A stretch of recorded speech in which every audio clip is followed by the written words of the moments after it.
Hello दोस्तों, welcome to Ananta blog. क्योंकि आज हम पहुंच चुके हैं आमची मुंबई और आज हम एक्सप्लोर करने वाले हैं चर्चगेट की खाओ गली।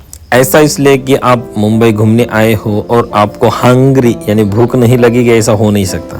तो भूख लग गई तो फिर आपको डिनर कहाँ करें, तो इसकी वजह से आपको जाना है खाओ गली में।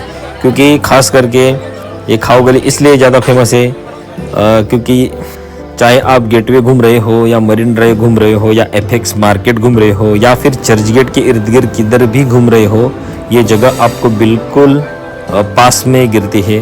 क्योंकि ये सारी जगहों में ये सेंटर में है, इसलिए ज़्यादातर लोग खाओ गली में ही अपना डिनर करने के लिए आते हैं। तो फिर चलो अपना खाओ गली का जो सफ़र है वो अब यहाँ से हम शुरू करते हैं।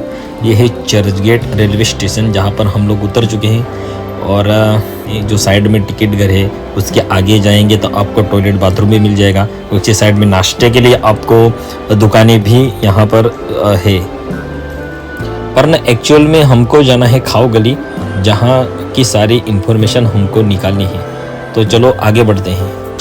जब चर्चगेट रेलवे स्टेशन में हम उतर जाएंगे तो आपको जाना है ईस्ट में, और ईस्ट में आपको जाते हुए ये सीमेंट हाउस एक लगेगा, एक सुंदर बिल्डिंग है, उसके सामने वाले रोड के साथ जाना है। इधर से हम लोग आए और इस तरीके से रास्ते को क्रॉस करके राइट साइड में हम लोग को जाना है। एक्चुअली खाओ गली में जाने के लिए बहुत सारे रास्ते आपको मिल जाएंगे, सभी रास्ते सेम ही हमको लगेंगे, कोई भी रास्ता खाओ गली में चला जाएगा। बस किसी आदमी को वहाँ पर एक बार पूछ लेना कि हमें खाओ गली कहाँ मिलेगी, तो आपको वो बता देंगे। उसके हिसाब से आप सीधे खाओ गली में आप पहुँच जाइए। अगर आप रेलवे स्टेशन से आए तो ये साइड से यहाँ पर एंटर करना होगा। मेरे पीछे खाओ गली है, मैं आगे वाला रास्ता तुमको दिखा रहा हूँ। यहाँ से रेलवे स्टेशन की लोकल भी दिखती है। और जो दूसरी साइड की जो गली है उसके आगे बढ़ोगे तो आपको छोटा सा एक क्रिकेट ग्राउंड भी लगेगा, और उसके आगे ही आपको एफएस मार्केट भी मिल जाएगा। अभी हम खाओ गली में एंटर कर चुके हैं। ये है खाओ गली। ये ज़्यादा लंबे है नहीं, इसमें लगभग गिने चुने ही इसमें छोटे छोटे स्टॉल लगाए हुए हैं। आपको ज़्यादा लंबा घूमने की ज़रूरत नहीं है, बट इसमें खाने की चीज़ें आपको हर चीज़ मिल जाएगी। बहुत बढ़िया तरीके से यहाँ आपको वो शो भी करेंगे। इसका मतलब आपको बहुत मजा आने वाला है। तो चलो ज़्यादा लेट न करते हुए हमें भी भूख लगी है, वो भूख, और कुछ डिशेस को हम टेस्ट करते कि यहाँ की डिश कितनी बढ़िया तरीके से बनाई जाती है। और उसके साथ में हम सारे डिशों की प्राइस भी जानने की कोशिश करेंगे। हमारी टीम बैठ चुकी है डिनर करने के लिए, बट एक बार फिर वापस तुमको एक बार मैं खाओ गली घुमा देता हूँ कि एक एक स्टॉल में इस प्रकार छोटी छोटी कुर्सियाँ लगाकर बिठा के रखते हैं। ये हमारी टीम है।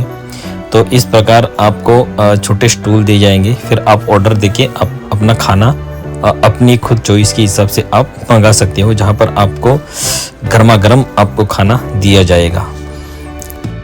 शुरू में हमने एक राइस प्लेट का ऑर्डर दिया है। कुछ बंदों ने चिकन राइस मंगाया है, पर हमारे कुछ बंदों ने वेज राइस मंगाया है। तो देखेंगे उसमें किस प्रकार का टेस्ट आता है।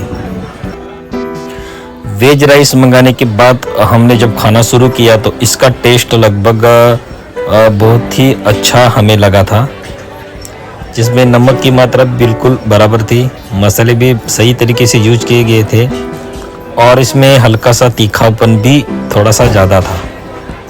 तो मेरे हिसाब से राइस प्लेट यहाँ बढ़िया तरीके से बनाई जा रही है। आप आराम के साथ वेज राइस के साथ भी आप आराम के साथ जा सकते हो, इसमें कोई संदेह नहीं है। क्योंकि मुझे तो बहुत बढ़िया लगी। हमने डहानों के हिसाब से भी कंपैरिजन करके देखा, बढ़िया लगी। और इसकी प्राइस की बात किया जाए तो फिर इसमें जो चिकन राइस था वो 100 रुपीज़ प्लेट था, और वेज राइस था वो आपको 70 रुपीज़ का आपको यहाँ पर दिया जाता है। यहाँ की एक और चीज़ हमने टेस्ट की, वो है रबड़ी और लस्सी।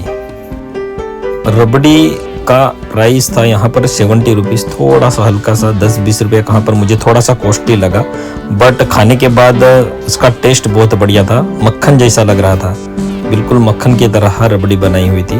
तो हमारे एक बंदे ने वहाँ रबड़ी मंगाई थी, उसने भी टेस्ट किया तो उसे भी बहुत ही बढ़िया वो रबड़ी लगी। और हम लोगों ने हमारे लिए लस्सी मंगाई थी। तो लस्सी को शव और बनाने का जो तरीका वो मुझे बहुत ही बढ़िया लगा। एक भाई साहब वहाँ पर बैठे थे, राजस्थानी पगड़ी लगाकर और लस्सी बनाकर परोस रहे थे। उसमें ऊपर से मक्खन डाल के दिया जा रहा था। और एक और बहुत बढ़िया चीज़ लगी वो है कि मट्टी का जो ग्लास है, उस मट्टी के ग्लास में लस्सी को परोस रहे थे, जिसके कारण उसका जो टेस्ट भी बहुत ही बढ़िया आ रहा था। उसमें क्या हुआ कि लस्सी के अंदर का पानी को मट्टी के ग्लास ने सोख लिया, जिसके कारण लस्सी थोड़ी सी और पतलापन कम हो गया और उसके लिए लस्सी भी खाने में लिए एक मज़ा अलग ही आ रहा था।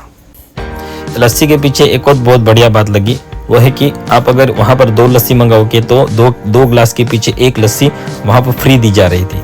वो भी बहुत बढ़िया मुझे लगी, क्योंकि ऑलरेडी 1 ग्लास लस्सी का वहाँ पर 40 रुपीज़ था, तो 80 रुपये के ऊपर 1 ग्लास फ्री, यानी हमें लगभग 1 ग्लास 28 रुपीज़ का पड़ा था। तो मुझे तो बहुत ही बढ़िया लगा। यहाँ पर एक और चीज़ हमें बढ़िया लगी, वो है सीताफल जूस, कस्टर्ड एप्पल जूस। शक्कर को दूध में डालकर गर्म किया जाता है और बाद में उसे फ्रिज में रखकर ठंडा किया जाता है। फिर सीताफल के अंदर का जूस हाथों से निकाला जाता है और उस दूध में डालकर अच्छे से ठंडा करके दिया जाता है। और ये आपको मिलेगा हंसराज जूस सेंटर में। बहुत ही बढ़िया है, हम लोगों ने टेस्ट किया। आप भी आराम के साथ इसके साथ जा सकते हो। और इस जूस की प्राइस थी 120 रुपीज़। ऐसी फूड के मामले में यहाँ बहुत सारी चीज़ें मिलती हैं, जैसे चिकन शौरमा, पाव भाजी, फिर गन्ने का जूस। इन सारी चीज़ों को छोड़कर अगर आपको दाल चावल चाहिए तो वो भी आपको यहाँ पर मिल जाएगा। जो कोई चाय का दीवाना है उसके लिए स्पेशल चाय भी यहाँ पर आपको मिल जाएगी। और भी कई चीज़ें आपको यहाँ पर आने के बाद मिलने वाली है, पर आप खुद आकर इस खाओ गली को एक्सप्लोर करेंगे तो उसकी मज़ा भी अलग रहेगी। लेकिन आज के हमारे इस व्लॉगिंग में इतना ही। बाकी आगे कुछ अलग तरीके से कुछ लाने के हम लोग आपके लिए कोशिश करेंगे, तो आप हमारे चैनल को सब्सक्राइब जरूर करते जाइए। और आज के लिए बस इतना ही। नमस्कार।